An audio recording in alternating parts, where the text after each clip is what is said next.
party foul. And we're live here on Facebook. I'd like to welcome those listening in podcast land, as well as my buddy Rich. How you doing, Rich? I'm doing good, Mike, and also welcome to those watching us on YouTube at their own convenience. Wherever you're listening or watching us, make sure to like, comment, and subscribe so you can know when we go live or when future episodes get posted. Yeah. So, Rich, how's your week been? Not too bad. Putting in some extra hours at work as picked up a new task within the office, which is nice. And it's been fair week up here. So, yeah.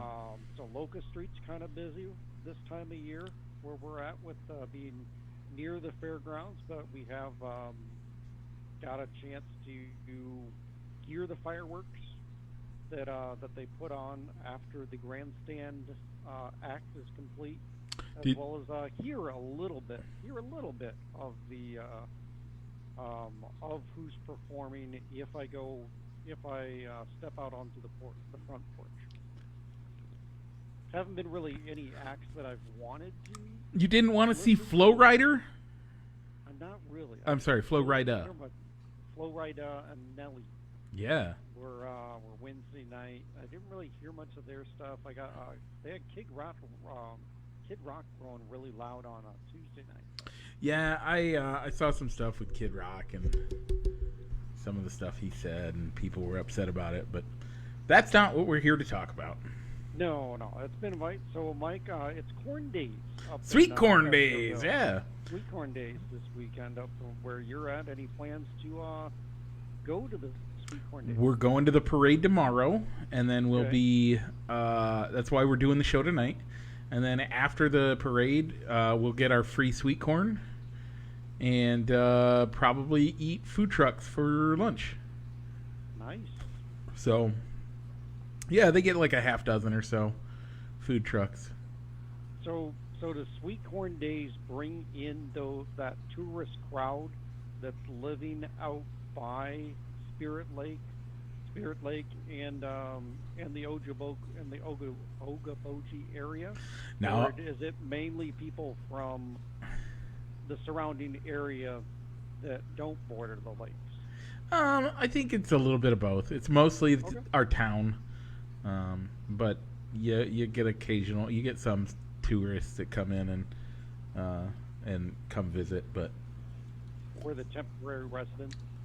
Yeah, we were hoping to have some friends up for it, but they needed some time at home this weekend. Yeah, sorry, we thought about it. I know. So one of these years you'll have to get up here for Sweet Corn Days. So, Rich, we got a big show to talk about. We got lots of news this week from the NFL, and we have our preview to talk about, plus the death of a legend. Two legends, actually, Mike. That's true. Yes, two legends. Yeah. Yeah, we'll be talking NASCAR as well as Cubs baseball. And a little bit about the trade deadline as that happens in between shows. But Mike, all that and more, but what do we got to do first? We're going to roll that intro!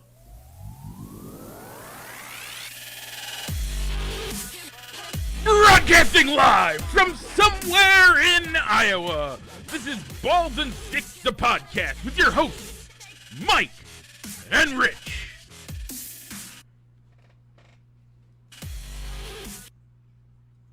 Okay, we're back. So, Rich, this week we had our poll question go live. Which one did we have this week? We had our third place poll question go live. Yeah. Cleveland Rocks, Hot Rod Lincoln, and Be Like Mike.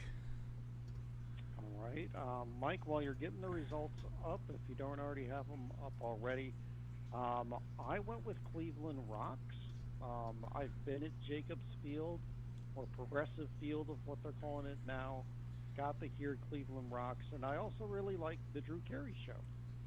So That's why I went with Cleveland Rocks. Who did? What did you go with, Mike?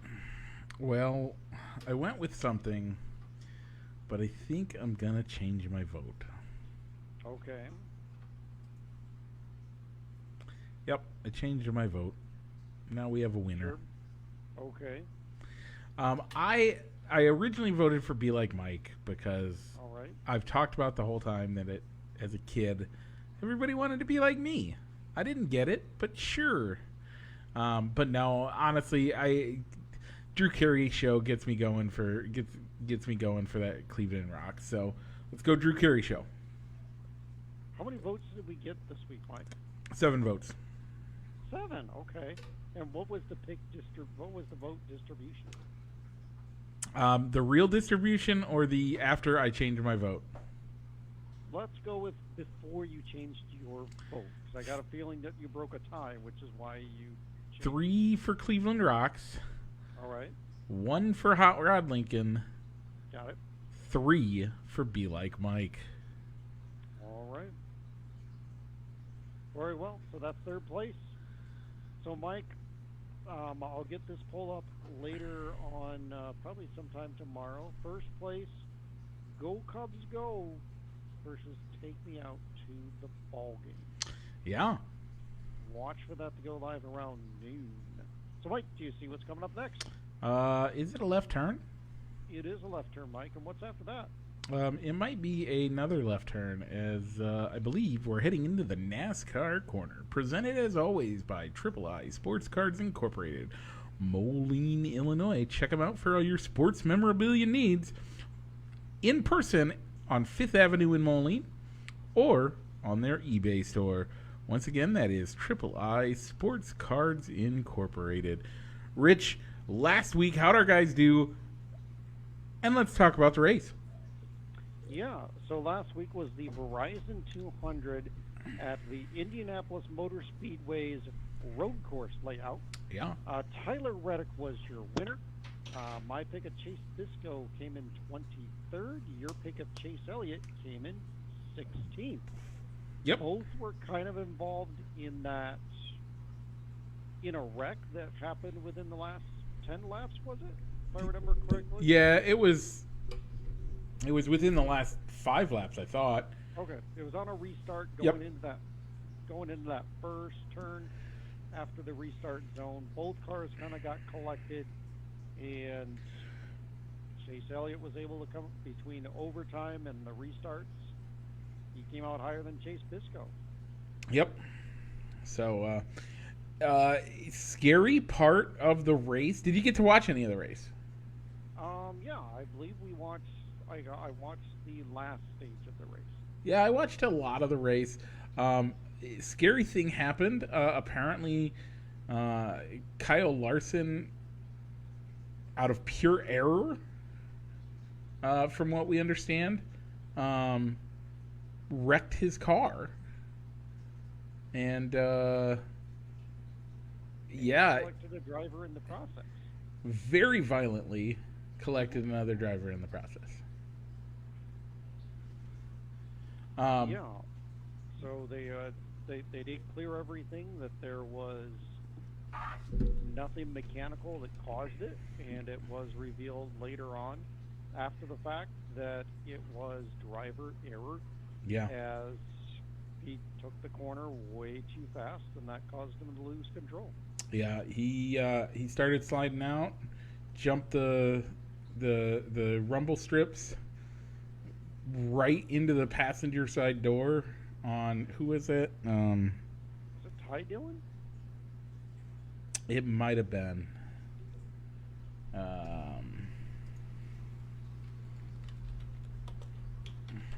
Well, yeah, I mean, good on Kyle Larson to jump out of his car and go over to the driver to let him know, hey, if that was my error, are you okay?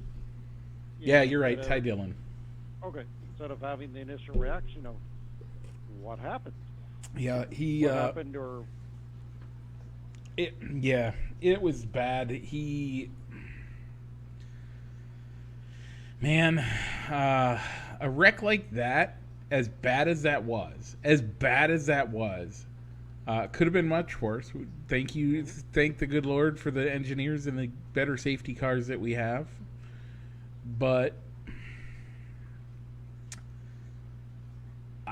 man, I think there's got to be a penalty in that.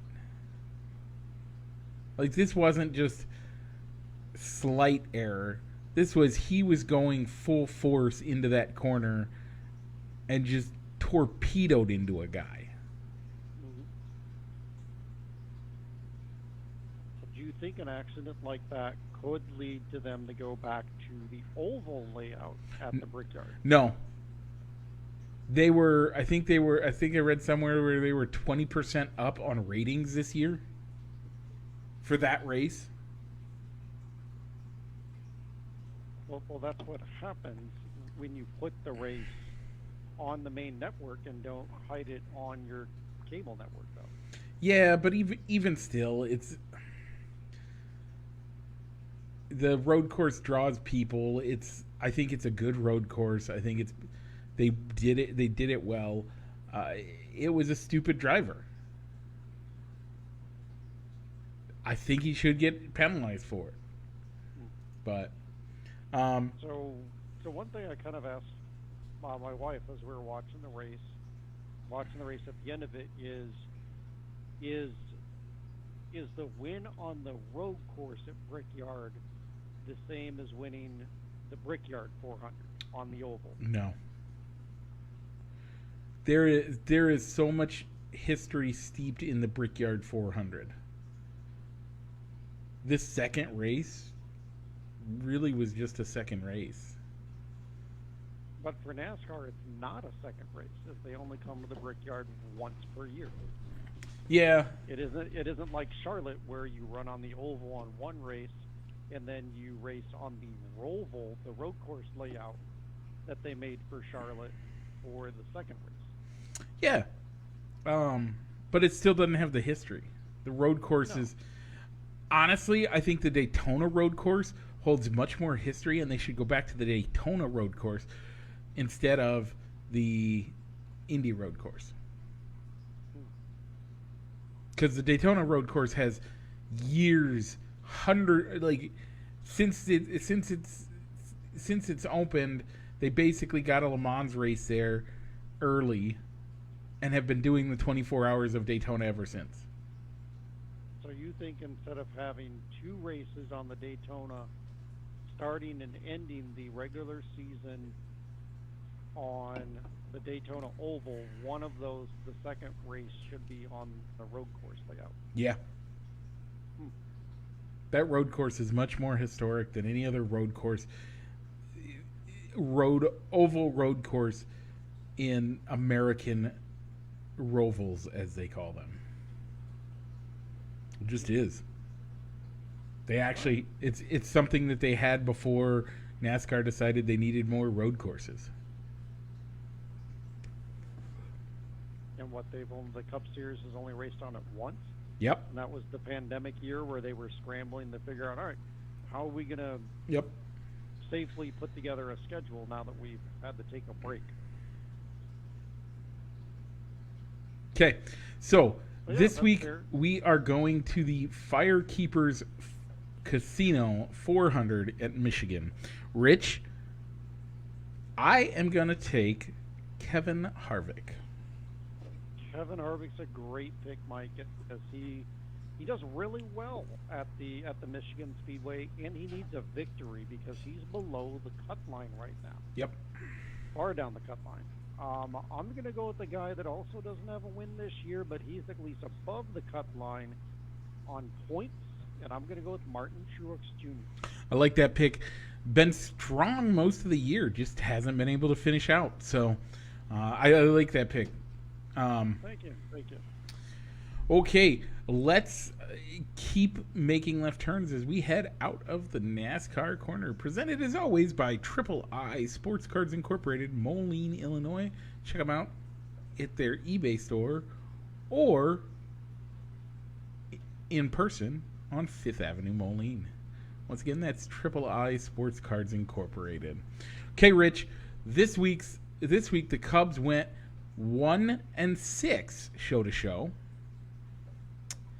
That leaves them at a abysmal 21 games under 500. Yeah, 42-63, and with that losing streak, they went from being third place in the division, which isn't really saying much, to last in the division. Yeah. 15 games back of the division, 15 and a half back of the wild card, and winning one game, we said we estimated that they would win 2 games. Yeah, I mean that's not surprising. Yeah, I think it's going to be a rough year. It's going to be a tough stretch the rest of the year. Here's what you're going to see. Even if we get a solid outing out of our starting pitcher, we got nobody in that bullpen anymore. That's true, and we'll get to that. But this is what I want to talk about. All right. What the Cubs are doing. So trade deadline's coming past. We've sold off, traded, given away, whatever you want to say, all these bullpen guys and all the best bullpen guys, because those are the only guys that people are wanting. We got rid of them. Okay, that's fine. We weren't doing anything this year with them anyway. Most of them were on short contracts, so didn't even matter. But what the rest of this year will allow, number one, they are going to be able to figure guys out. This is the time. Now that we're not eliminated, but we really aren't that close to being in contention in anything. But being where we're at, David Ross doesn't have to play anybody anywhere. He could say, "Oh, I want to try Contreras at shortstop." Probably the dumbest thing he could do. But let's see how he does out there. Let's see if it's better for his knees. Actually, let's take him and put him at third base. We're going to put him at third base because his knees, he's been squatting a little too long. Let's get him out there. You can use Ian Happ anywhere you want him.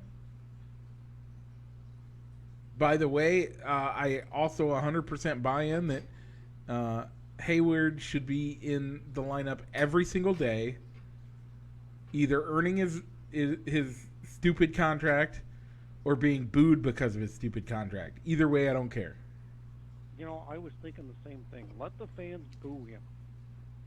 Let him get booed out there every single time he trots out after grounding into an inning-killing double play or soft ground out or a pop-up.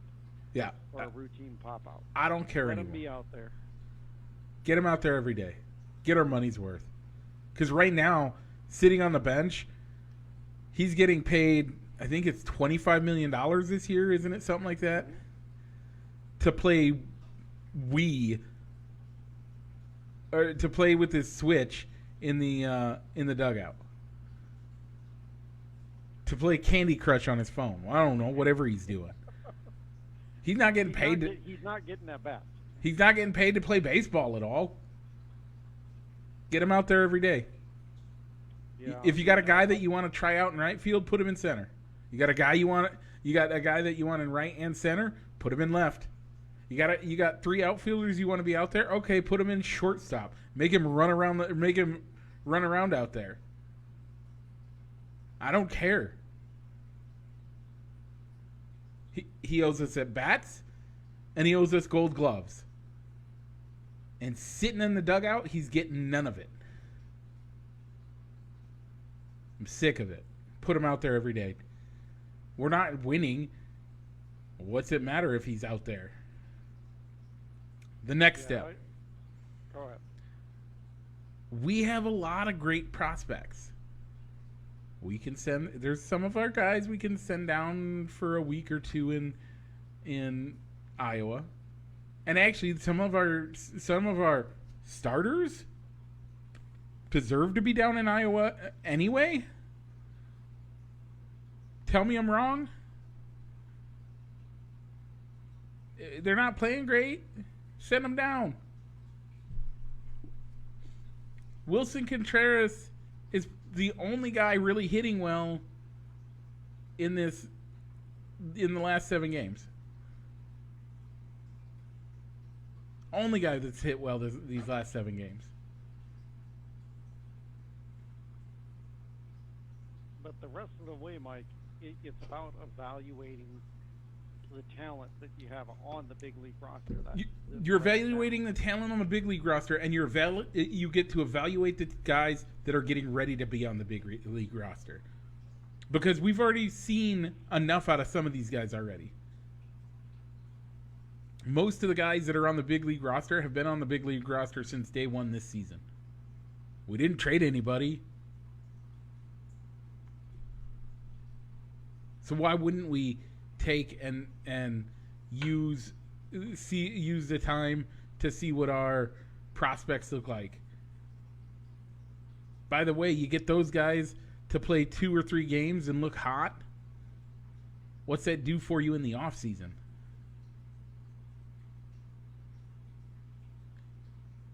You get your prospects up here and make them look like they know what they're doing. There's no reason why you can't trade them off, or you can't trade your starting lineup off. But on the flip side of that, if they're overmatched, that could mess with their confidence. Even if they're just up for a series. Yeah. To see what they got, to see if they can. So you start them out with a series against the spark like they had with Christopher Morel early on, and now he's kind of come back to earth, but he's at least stuck with the team. Yeah, but you bring him in when you're facing the Pirates. You bring him in when you're facing the Reds. Teams that aren't that much better than us, but I don't see why. Like that's what I see the rest of the season as. Let's see what our prospects look like. Let's see what our starting lineup is actually looking like right now. Because right now, they look like crap. See if we can find some team cohesion. This is where I think we are right now. Yeah, from a position player standpoint right now, it's giving as much playing time as you can. Maybe even to players if they're kind of like 4A players. Yeah. They're too good for AAA, but not good enough for the majors. Yeah. And I think a lot of our prospects are those guys. They're the top AAA team guys, but... Yeah, I mean, they found that type of guy in Frank Swindell, but 100%. They're not getting the type of production maybe that they had expected when he stepped in and took over for Rizzo once he went out to New York. Yeah. So I mean, but at this point, I think you still need to give playing time to the guys like Nelson Valacruz, put Christopher Morel in the lineup every day. Nico Horner. Yeah. Seeing if you can. How about Madrigal? Madrigal, yep. Nick Madrigal. Coming back this week and looking okay. And I mean, you got to let them struggle. No matter what. I mean, at this point, the record doesn't matter.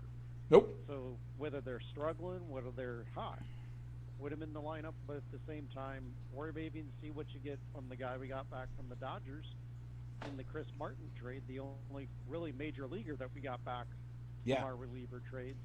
Zach McKinley, I think it was, or McKinstry. Guy can play a couple of different positions. He was hitting over 350 in AAA for the Dodgers. See what he can do. Yeah. See what he can do. Play him around the diamonds. I think he can do the corner outfields and first, maybe even second base. So mix and match. See what you can do, and don't be too worried about the end result of the game. You're speaking my language this year. That's what they. I mean, it's going to be tough the rest of the way out. Yeah. Because now we don't have a back end of a bullpen. So nope. Once that starting pitcher exits, it's a roller coaster.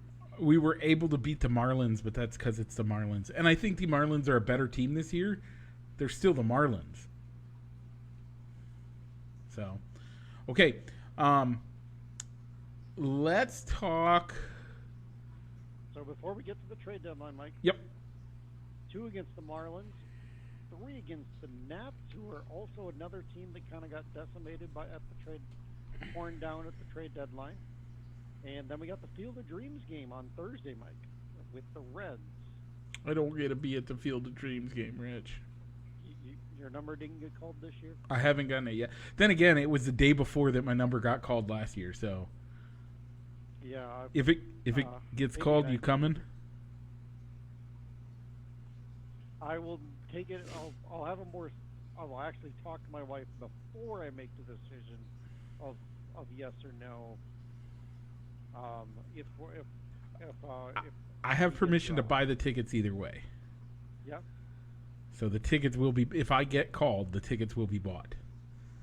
It's whether you're meeting me or someone else is. Gotcha. So how many wins you giving them this week, Mike? You got 6 games. We're gonna win in Iowa. That's it. One on. The only game we're gonna win is in Iowa.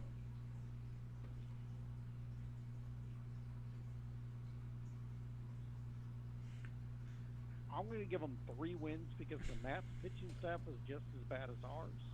Okay. And we don't have to face the Marlins' best pitcher in Sandy Alcantara. And I agree. I think we could pull out a win at the Field of Dreams games. I think that with it being on national television, eyes of the nation on them, they would want to put together the best pot. I could even see them trying to set their rotation so they have their best pitcher on the national stage. So I'm going to go 3. Yeah, but we don't have an ace. No, we don't. Either way, I don't trust him at all. So, okay. Yeah, we haven't had an ace since we traded away John Lester. So, Rich, are you ready to get your passport? Yeah, I still don't get baseball in London. I mean, I don't care. I want to. I want to go to London. So you want to go?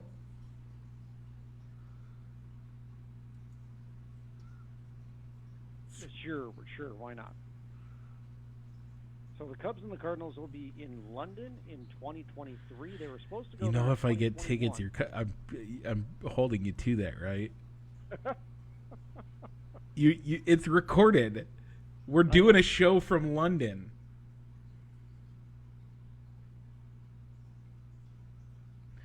We're doing a show from London, Rich. Whatever you say, Mike. Whatever you say. I'm gonna get me some tickets. Okay, so they're gonna play in 2023, June 23rd, 24th, right?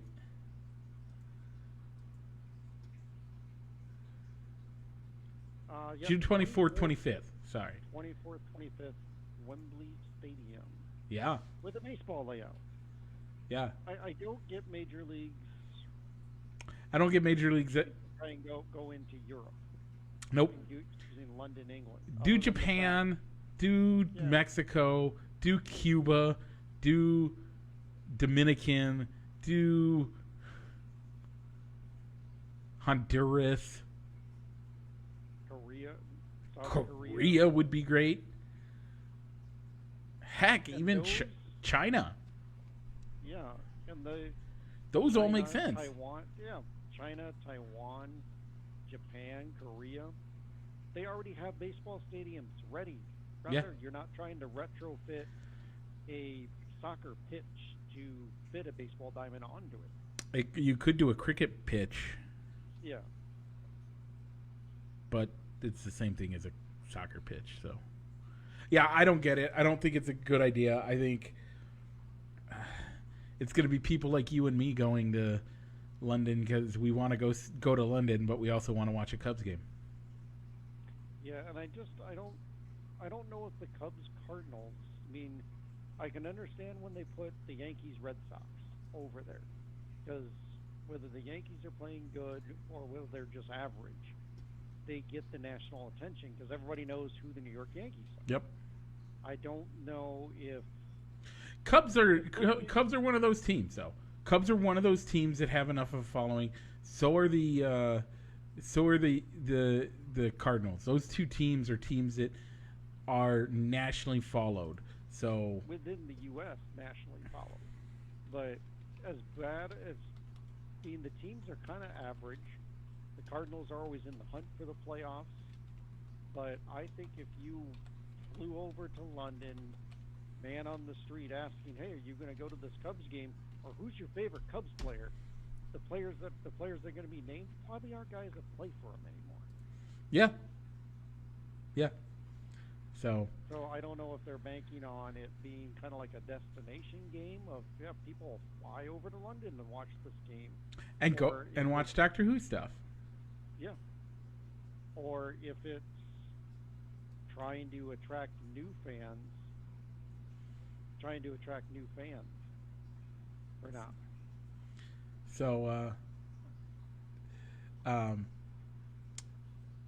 okay. Now let's talk trade deadline. Rich, this was a pretty quiet trade deadline. We had one major trade.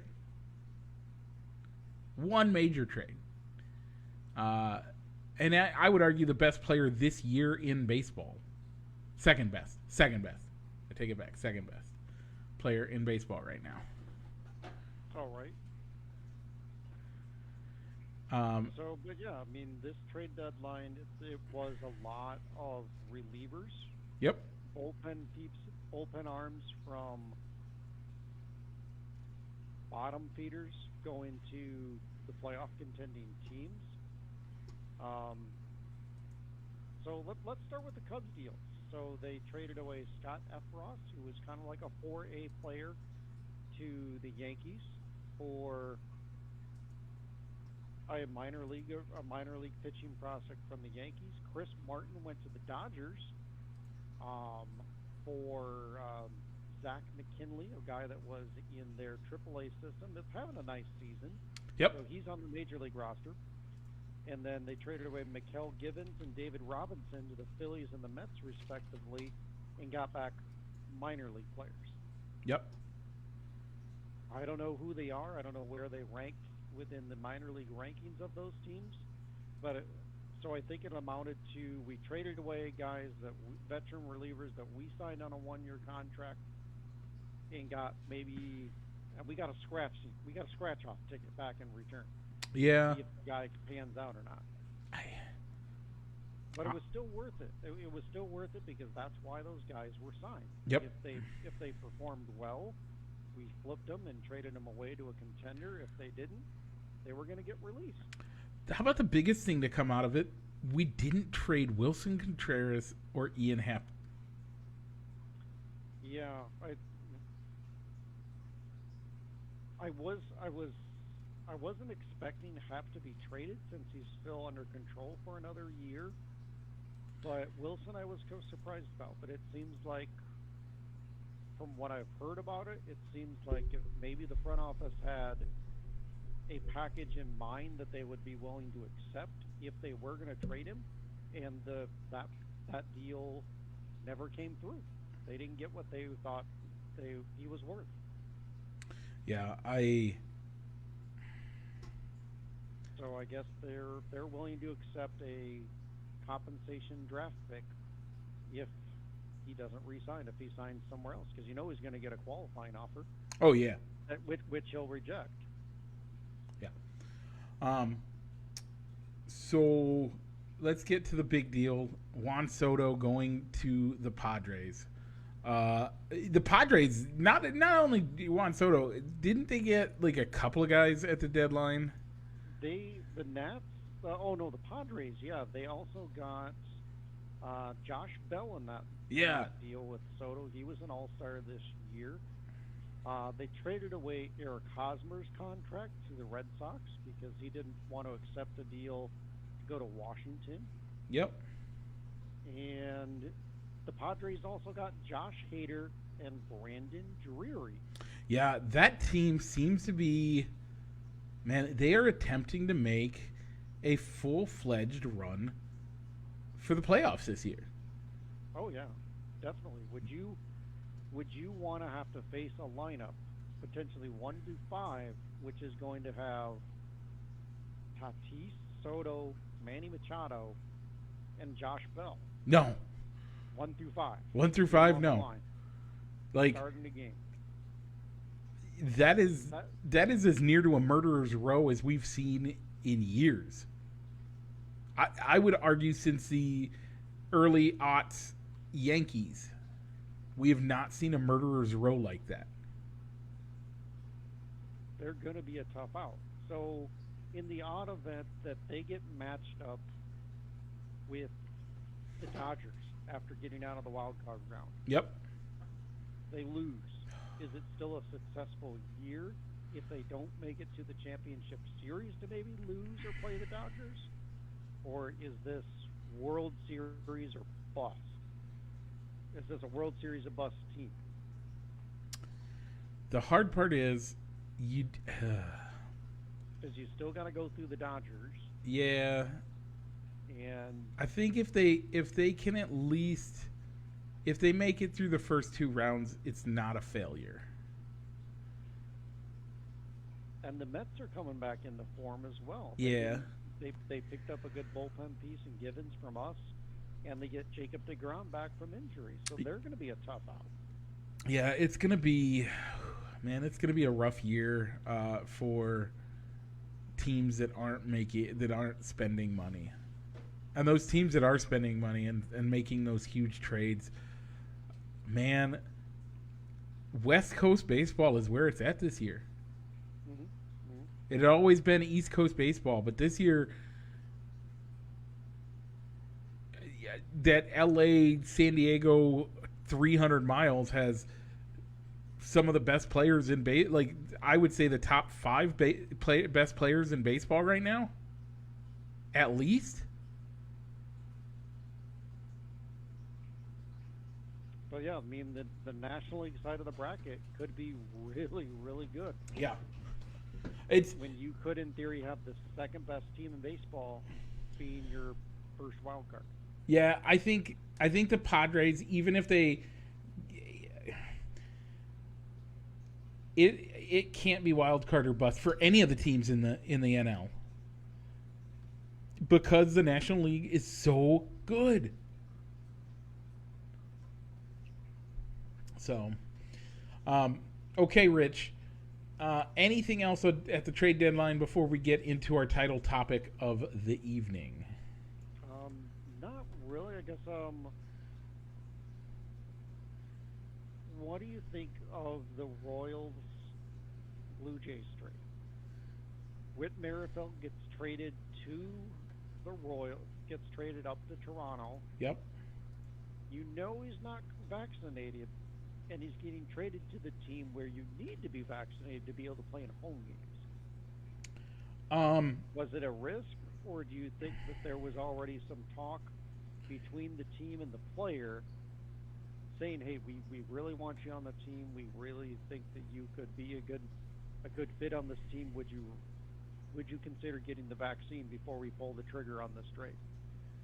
Or did they accept the trade, did they make the trade without talking to him to find out if he would get the vaccine before they pulled the trigger?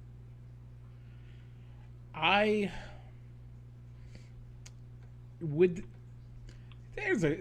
guess my main question is, would that count as a physical requirement that he has to pass his quote-unquote physical in order to be on the team? I hadn't thought about it that way, to where they could nix the deal if that was part of their physical, that you had to have this. And I would think if you can't do that, I think that's wrong, but I think they should be able to, and if they do, yeah, I would say that would be my argument. That I think that's what he's got to do. He's got to somehow make it pass his physical. I would guess that in Canada, part of the physical is that you have to have your contract, your your vaccine started. So that would be my guess slash argument how the Blue Jays are gonna make it happen. And then they talked to him beforehand. They said you're getting vaccinated, right?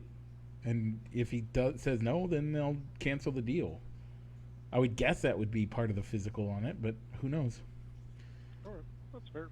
All right, Mike, that's really all I got on the deadline deals. Anything else before we go over to the NFL to talk about the AFC North? Well, you have it in quick hits. I'm going to bring it up now. Okay. Legendary broadcaster. Vin Scully passes away at the age of 94. You know, and Rich and I talked about it this morning. I never listened to a lot of his announcing. I know some of the massive highlights that he has done. And I got to watch him on the baseball documentary series. But seriously, I am not. I don't know that I've ever sat and listened to a full game of his. Because if he's announcing a game against the Cubs, I generally will listen to the Cubs game. But I know there's highlights of his that are just amazing. He called the catch, the Joe Montana catch. He called the amount of stuff he has done in his career is amazing. Yeah, the '86 World Series, the ball goes under Buckner's legs. Yeah, goes between Buckner's legs. Yeah, that's the one that that's the one thing that comes to mind when they were kind of, it was a cross promotion of hearing that call as a part of Vin Scully passing, but also kind of highlighting catch the entire documentary of 67 years. 67 years. He announced for the Dodgers. A lot of those years also as a solo man in the booth. Yeah. No partner. Yeah. But it is totally true. If we don't have that experience, don't have those, maybe like a clear cut memory of, hey, I remember watching or listening to this game and him call that game, because even when he was involved on national telecasts, maybe calling the World Series, calling a football games, he wasn't doing that when we were watching. Yeah. Watching nationally broadcast games. I mean, by the time you were born, Rich, he'd already been doing it for 40 years. And what was crazy is that he didn't start with the Los Angeles Dodgers. He started with the Brooklyn Dodgers. Right. He was on that midnight train to L.A. Oh, man. There are things...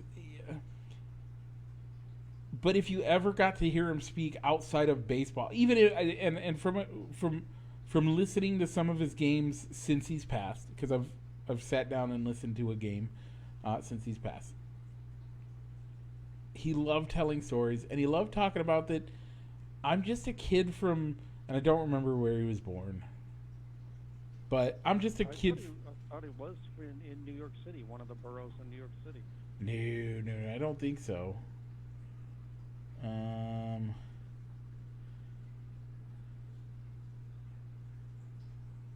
Sorry, folks. This is where we kind of trail off. I thought he was from.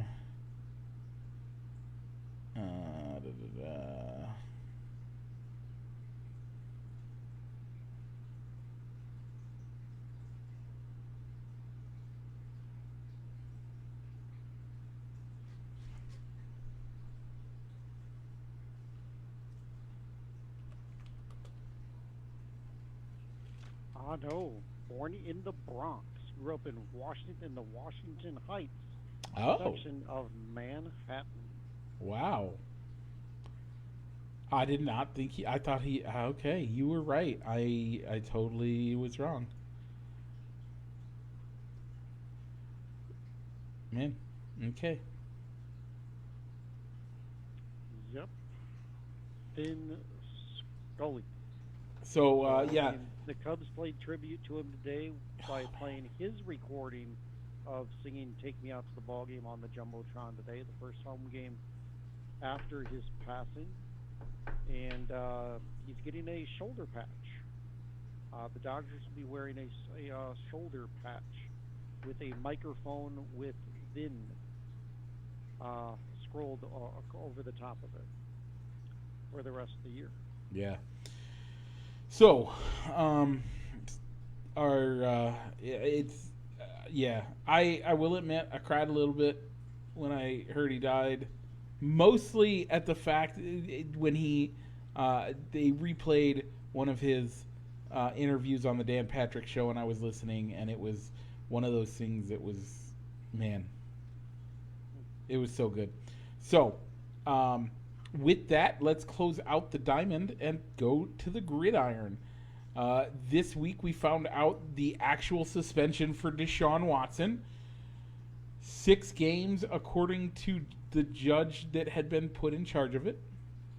The NFL has officially appealed it, and it will be being heard by a former attorney general who, who for the past 5 years has been helping teams and leagues figure out their domestic violence. I think it's the last 5 years. Has been helping teams with their domestic violence policies throughout the country, or throughout the major sports in America.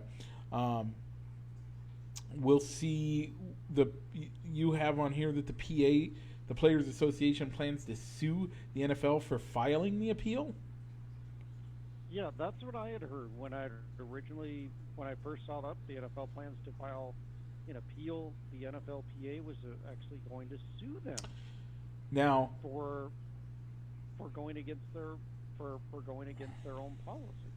Yeah, I think that would be the where they have the case, because the policy states that it's going to go to this third party person to make the first ruling, and then the second ruling is going to be made by Roger Goodell himself, or his dignitary, or him designating who is going to hear the appeal. Is that what it says? Yes. Well, then they're screwed. They're not going to win that case. You can either go to either Goodell and the NFL write the appeal, and then they're the ones that basically have the final one that say. makes the final decision, or he can designate somebody to. I think make that's the decision on the appeal. I think both. I think him designating someone is the right move. I think the way that it's played out has been perfect. I think that this guy will look at it, and so let's first talk about the original judgment, okay? Okay. The judge said, I'm here to arbitrate and to make, basically, and I'm paraphrasing, but she said, I'm here to arbitrate these things. It's not my job to to make a precedent for what these cases are going to look like in the future. It's not her job to do that. So she's basically saying it's not her job to change how the rulings have been made in the past. She looked at the past. She looked at people like Ben Roethlisberger and Zeke Elliott and said 6 games is what the average is for a first-time offender. First-time offender. That's the key, I think, in this appeal. What are your thoughts? With how she interpreted it, of looking at it, of not wanting to, I think she approached it from a very legalistic point of view as a judge, as a former federal judge, and also a prosecutor. I think she was a prosecutor as well. Yep. You can't bring your personal feelings into it. You have to look at, all right, looking over at the league history and the evidence that you've given me to make my decision. She deemed it as nonviolent sexual assault, not violent sexual assault, and looking at the types of suspensions that were issued in the past, 6 games is what she came out with. 6 games was the maximum amount Yep. for that. Could she have gone higher based on the severity of the cases? Yes, and I think because she didn't go higher, that's why the NFL filed the appeal. But I at least before the NFL made the decision to file the appeal, I did like what the NFLPA said, saying that regardless of how this turns out, we will support the process that's in place and will support the suspension and will not appeal it. And we would ask that the NFL do the same. Yeah, man, I think it's rough. I don't think he got enough, but I think the way she got to where she got was correct. Yeah. It's So and she's making the correct call. It's not her job to change the precedent. It's her job to interpret the rules as they are laid out and to follow the precedents before her, which is what she and did. she even said, I mean, the NFL doesn't have a strict black and white policy Yep. for how you suspend a player for sexual assault allegations. 100%. It's all been on a case by case basis. Yep. And I think that's why the league is appealing. They want a big. So my big argument against her judgment Mm-hmm. is it was a first time offense with the first complaint. The second complaint is a second time offense. The third is a third offense. And what they presented to the judge, the fourth and final case they presented, means he's a 4-time offender. But she interpreted it as a first time offender. She interpreted all 4 as a first-time offender. Now, what the league theoretically could do, bring a second set of 4 to this case. Make that one, if she wants to call that the second offense, call that the second offense. By the way, they have 64 massage therapists that they have records of, and they say that there's probably more. And the Houston Texans settled with 30 of them. Deshaun Watson has settled with 24 of the 25. You can do this. If you can only, with the non-disclosure agreements that have been signed because of these settlements, could they turn around and go to 4 new people that they had not interviewed before to talk about this, because that non-disclosure agreement prevents them from talking to anybody about it? I think the non-disclosure prevents them from talking about it in public, and probably, I'm going to also argue that it probably prevents it from happening about what the settlement is. They should still be free to share, especially if it's in a courtroom or a trial mentality. I think they should be allowed to. Either way, even if they take out the ones that have been settled with, you still have 64 people who have been victimized by him. You could do this 10 more times. I think this appeal is going to be the end of it. I think he'll probably get a year and a $10 million fine. I doubt he's going to get the indefinite suspension that the NFL wanted initially. But I wouldn't be surprised if that's what they push for, because the first judge basically said, yeah, he deserves to get the book. Like, what the NFL is arguing is correct, but I'm going only on the precedent.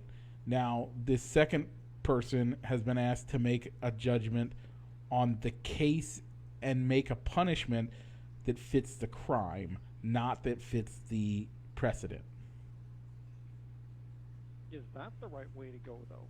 Because they've talked about, well, if you're going to change your policy, you need to give notice to the players and the players' union to say, from here on out, in the odd event that this situation ever comes up again, this is going to be the new policy. this is going to be the new policy. They brought up what happened with Ray Rice when he was initially disciplined. By the way, that was what Ray Rice case was done. Well, yeah. And how long ago was that? That latest case, not the initial case, but the latest case. I don't remember. I'm sorry, that was Ray Lewis was the one I was thinking about. Ray Rice. Ray Rice. That case was only like 5 or 6 years ago. And I think that Ray Rice's was domestic violence. Yep. And they put out a new domestic violence policy on how those punishments would be handled and what the policy is. Okay, so let's get into the AFC North. Speaking of Deshaun Watson, if you are the Browns, what do you do? Like, you've already shot yourself in the foot. I hope it's 6 games. Okay, you hope that it's 6 games. I hope it's 6 games. But you know it's probably more than that. If it's 6 games, I think they have a chance that they can still make the playoffs. I think they do too. Because of who they play in those first 6 weeks. If it's a year, do you go after Jimmy G? If he gets released, yes. I don't think that they have. I don't know if they have the cap space or the resources to try and do a trade for him. If it's indefinite suspension, do you go after him either way? Because if it's an indefinite suspension, that money comes off the books every year that officially it comes off the books for the first couple of years. Like, it's not part of it until you get to X amount of time. So if you're the Browns, what do you do if he appeals the appeal and sues and goes into federal court, where it could be a week-by-week basis on whether he can play or not? Yeah, that's going to play him if he's eligible to play, or do you have to tell him that, no, we can't do the week-to-week with you until this gets settled, you're on the bench? I would argue, and I would guess that won't hold weight. We've seen NFL cases in the past go to the courts, and the courts say, we want nothing to do with it. You guys handle your business. That's how it's been handled in the past. Yeah, because eventually the players drop it, and they serve the suspension that was issued to him. Zeke Elliott, I think, was like that on whether week to week it was, is he going to get to play this week? Yep, he's going to get to play 2 or 3 games before, 2 or 3 days before the game. You'd find out, yep, he's going to get to play. Yep. And he played, but eventually he dropped the federal suit, served his suspension, and then came back later on in the year. Yep. So who in the AFC North, who right now do you say wins the AFC North? I'm going to give it to the Bengals. I really like what they've done. They've improved the offensive line, which was their biggest weak spot. And let's say Deshaun Watson's only 6 games. Do you think he then has the opportunity to make it so that they have a shot? I don't think they would have a shot at the division. Here's my hope / concept. I'm gonna say, I think I agree with you. The Browns win the division. No, Bengals? Or Bengals win the division. The Bengals were going to take the division. Yes, I agree. The Bengals are going to win the division. My hope is that Deshaun Watson gets put on the commissioner's exempt list, and an indefinite suspension basically, and they pick up Jimmy G, and he does really well. That's what my hope is. A, because I think Jimmy G deserves a little bit more than what he's gotten, and B, because I think the Browns have a good team, and I think they deserve more than. I think the fan base deserves more. I think the ownership deserves exactly what they're getting, and I hope that they burn in a pile of poop. I think the thing is, you're not hearing any negative feedback from Browns fans. They're glad to see him out there in practice, cheering him on. But when I was thinking about it, even if he goes in, he's going to take his booze. Yeah. When he's coming back this entire year. But the thing is, winning cures all. It does. If he wins, people are probably going to forget about this. Yep. No, it's totally true. Okay. What has Mitch found his home? I don't think so. I would say that he found his home, but then they went and drafted Kenny Pickett, and he was the only quarterback chosen in the first round. So I think Trubisky is going to be used. I think Trubisky can start the entire year if he can hold the offense together. Yep. But next year, he's probably going to have to look for a new home. Yeah, I agree. And then, what do you think Lamar Jackson's going to do this year? I think he's going to have a good year, but I'm still kind of confused on who he's throwing the football to this year. Yeah. Mark Andrews will have a good year, as he always does in that offense. Till Baltimore gets their receiving core in order, I don't think they're going to do anything. But he's also playing for a new contract. That's true. He's playing for a contract, so I think he could have a really good year. One last thing on Deshaun Watson. 6-game suspension. Do you take a chance and draft him in a fantasy league? I've said my policy on drafting him in my fantasy league. Period. That's a no. I'm not drafting that man. If I can't trust my daughter in the same room as him, I mean, right now I can, but in 20 years from now, if I can't trust my daughter in the same room as him without him expecting something from it, no. Parenthood changes the way you think of things. Yeah. Okay. I've really thought hard about, all right, could you draft your quarterback room to put him on your roster to take a chance? He'll be available if he's ready to go. If it's only 6 weeks, he'll be available week 4. You'll pick him up week 4. You might, if you're in a league and somebody's really chomping at the bit, you might have somebody pick him up earlier than that. But I think I think most people are going to leave him absent off their teams until week 4, and that's when you're going to have who's going to flinch first, whoever has the highest waivers, whatever you want to call it, who's on it first. It doesn't matter. That's where you're going to see him go. Okay. So that's fair. Okay. Okay, let's head over to our quick hits. We'll still talk about the NFL as we have two things from the NFL and a thing from the XFL. The Dolphins, speaking of penalizing people and players and stuff, the Dolphins as a team are getting penalized for tampering as the NFL has taken away their 2023 first-round draft pick, I think, right? Yeah, it's a 23 first-round draft pick. The owner is suspended from a year from attending league business, as well as I think they took away their COO as well, so the number 2 guy in charge. Wow. From the Saints as well, all because they had 3 occasions of tampering between 19 and 22 with having conversations with Tom Brady when he was under contract with the Patriots, and the agent for the then Saints coach, Sean Payton, about coming aboard, but they did not find that they were guilty of tanking allegations, which was brought out by Brian Flores. Yep. By the way, Brian Flores comes out as a saint in all of this.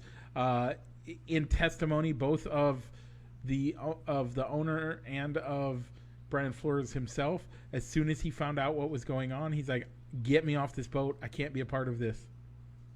Mm-hmm. I want Brian Flores in Chicago. Yeah. And the owner is going to lose some pocket changes. He was fined $1.5 million. Oh man. As well. That's pocket change. A multi-billionaire loses $1.5 million. Okay. Also, the NFL is getting ready to have a streaming service for your local teams. Yeah. So what's going to happen is, Mikey, the NFL. You have the I have it Yahoo up. Sports app, right? Yahoo Sports Oh app. yeah, yep. And you know how you could turn on and watch the game that was being broadcast in your local market on your phone? Yep. Now you got to pay for that on NFL Plus. Ooh, okay. That's the only thing you get. You don't get an out of market game. You can't select See, the specific that's not. game you want to mark. That's. That you want to watch. Oh. You get the game that would be on your regional television network, over the air channel.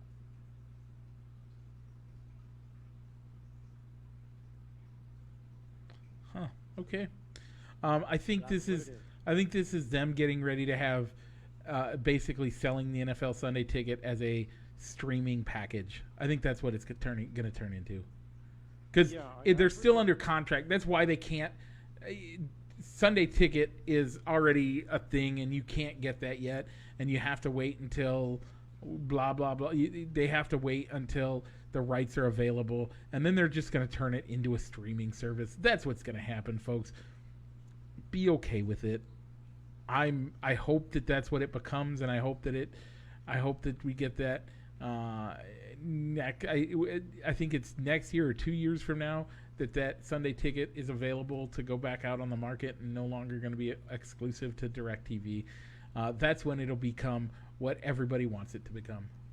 Well, actually, Sunday Ticket, now that you mention it, Mike, is up for negotiations to where they're negotiating with a carrier to have that package.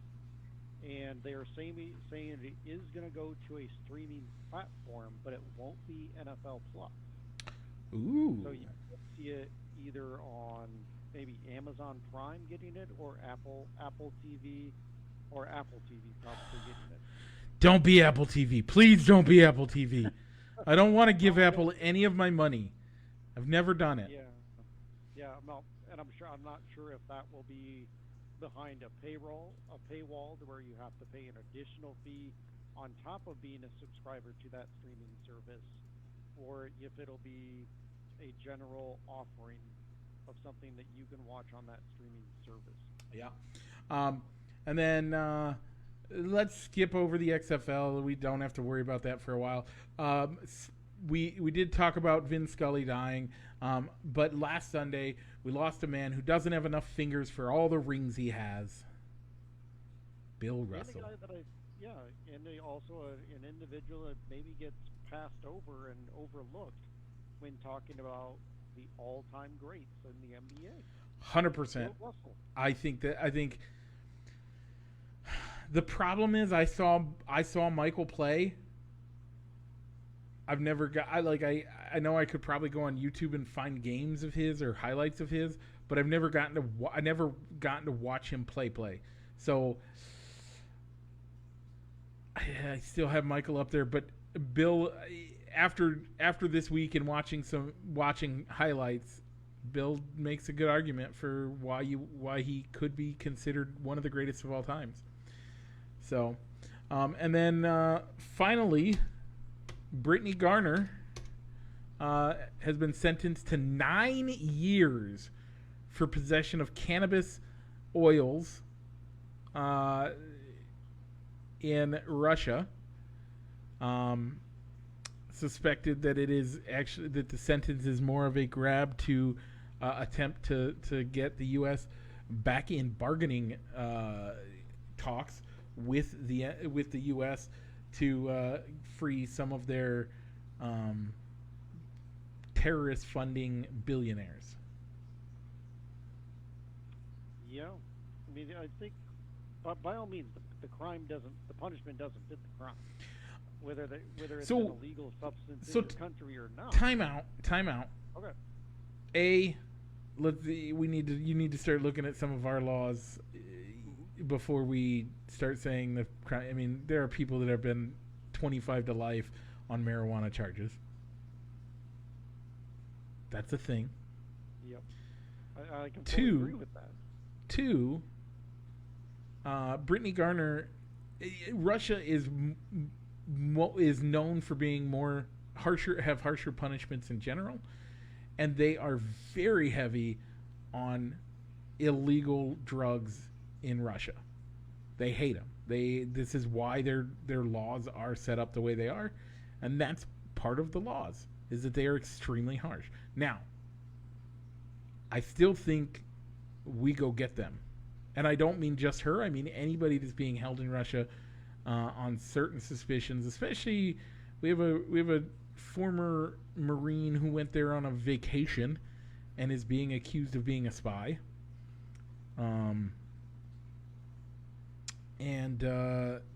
That guy we need to go get. I think we need to. So there are probably people in Russian prisons for lesser charges. Oh yeah. They're definitely don't have the name notoriety of Brittany Greener. Yeah. But I still think we go get her. Here's the other hard part. If she was in the wrong state in the United States and had that with her, she could be arrested. Yes, she could. And she could get years in prison. But would she, because she's a professional athlete? Yeah, okay. You're right. But either way, it's tough, because you know that if she was going through customs, like if it got overlooked and they sent her on her way, she flew back, wouldn't her bag have to go through customs coming back into the United States? Yeah, and there's a good. She had that substance in her bag. Yep. What would the punishment be if U.S. border and customs? It's a good question. On her person. Either way, I still think we go get her. I don't think it's as cut and dry as that. And you know what?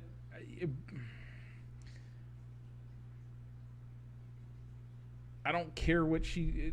Yeah, I just go get her. That's what I hope we do. Either way, so. I think they will go get her. I just hope it's not just her being free. Yep. So, Rich, any shout-outs for the week before I give my shout-out for the week?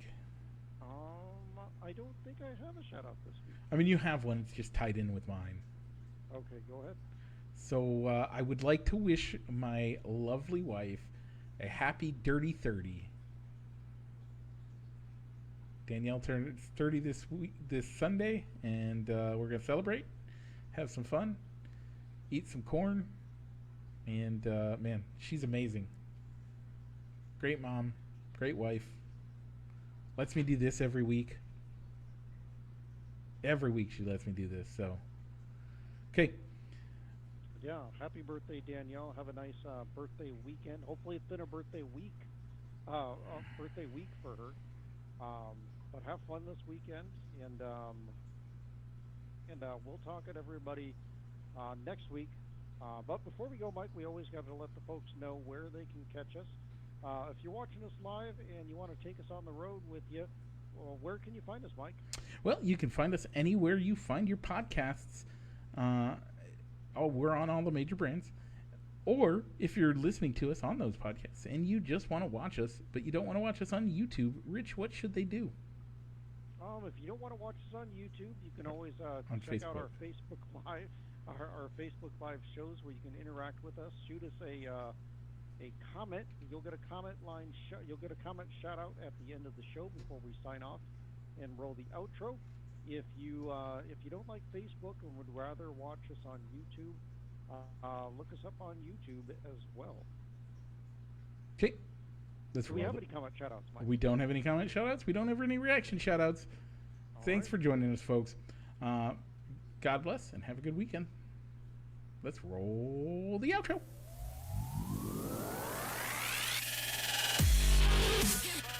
Broadcasting live from somewhere in Iowa. This is Balls and Sticks, the podcast, with your hosts, Mike and Rich.